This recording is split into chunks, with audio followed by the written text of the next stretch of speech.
I'm Elhabbal, Archdiocese of Omaha. And yeah, just two things I want to share with you briefly. First, my story, and second, just my gratitude for all of you and your support. And yeah, I hope you can see through my vocation story that God is a great giver.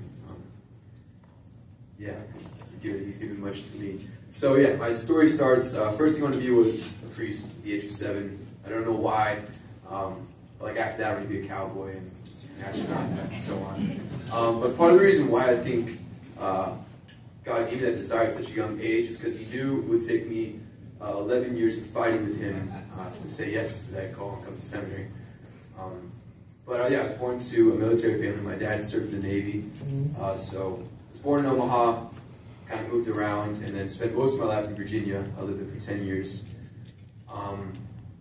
And born to a Catholic family, but there's a point, kind of like middle school, early high school, where I just kind of stopped caring about my faith. It didn't really matter to me. And I kind of just gave up. I was still going to Mass and going to devotions, but like I said, it didn't matter to me. And I wanted to be a very small player, and I had a girlfriend, like life was good. Everything was just going great exteriorly, but interiorly there was something that was just like off. And I still had a desire for the priesthood, but like I pushed it down. Because in my mind, the priesthood would just take from my life. It would just take away. And that's what I thought God did. He just took away everything. He took away my time and wanted to take my life. And I was terrified of that, so I ran from Him. And sure enough, He, like a good father, He called me back. I ended up tearing my ACL one year, and then COVID happened, and I broke with my girlfriend. It's kind of just like life fell apart. And I was left on a couch, just like, what the heck, God? Why would you do this to me? Life was so good. And I just asked Him, if there's some way you want me to live, just let me know. Let me know. And sure enough, He answered. I got asked to go to adoration for the first time, like 15, by a good friend of mine. I went and had an encounter with Christ, where I just felt called to go to confession. And it was there I just had an encounter with His mercy. And I remember, like, I went home after that, and I, like, couldn't stop smiling. And I just, like, I remember, like, in my heart, I just said, like, Lord, if you want me to hear confessions and be a priest, I'll do that. I'll help people become lighter. And really, it was like, after that, the church just became my home. And I knew, like, whatever I did, it would be for the church, it would be for Christ. And that was all in Virginia. And then going through high school, that's just how life went. And then senior year, I walked back, I was driving back to my house, and I opened the door, and my dad's talking to a realtor. I was like, what's going on? And turns out we're moving to Omaha. Our house sold in like a day. And so I got to say goodbye to all my friends, all my mentors, the priests who actually heard my confession and kind of like, they helped like convert my heart back to Christ. He was at the parish kind of like the Saturday before I left. And as I say goodbye to all my friends, and kind of just got to like cry with them and affirm them, just be affirmed by them. I decided to go to confession, and I didn't think the priest would be there. His name's Father Sean Care, but he was there. And I remember I said the confession, and then after that I was like, Father, can I open the thing? And he was like, oh yeah, sure. And I could barely get the words out, but I said, Father, I'm struggling. And then I started crying.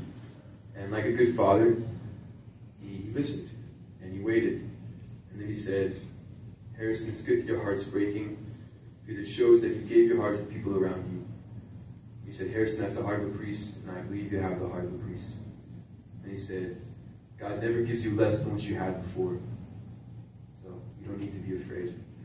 And I could go back, and I left that chapel, and I could see that statement was true. God had always given me more than what I had before, and that lie that God always took away from me, I was able to root that out. I could see that God is a great giver, that all my life He gave to me, and He prepared me so well to follow Him, to continue to follow Him. And so I trusted, and it was still hard to move, but I moved, and He answered. He gave me like the right people. First person I met was a priest named Father Taylor Leffler, who really changed my life. He really guided me, and he got me to his vocation director, where I went to Vianney visit, and like everything was going well. And like Vianney visit was super cool because first day I loved it. I loved the vocation stories, loved everything, the energy. I remember the second day, though, I was like, I don't want to be here. This isn't for me. I'm all right. I'm just going to go to Benedictine College. That's good enough. And I remember there was a chance to talk to a priest on staff, and I was like, I guess I'll do this. And so I went and I kind of ranted to Father Gittert, actually. And I just remember I just ran to him for like an hour, and then finally he was like, look, if you come to seminary, I'll help you know if you'll be a priest. And if you leave a better man. He said, you have to make that choice. That's up to you. And I was kind of just like, oh, that's true. And so I remember I was driving back on the bus back to Omaha, and I was like, yeah, can I apply? And I applied and got in, and just, since being an SJV, it's been the happiest time of my life. And I would also say it's been the hardest time of my life. And I wouldn't change it for the world. I'd also say that what surprised me most about coming to seminary is the support, everything I received from all of you, from all the people back in Omaha, everyone. It's just shocked me. The amount of letters I received that just say they're praying for me, or just like little kids drawing pictures of trees, and us holding hands, and just like, I'm praying for you. It's super great. And I've just been shocked by that.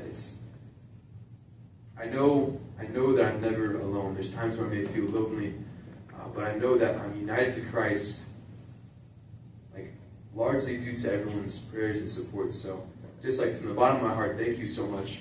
Thank you for all that you do. It means so much, and I'm praying for you.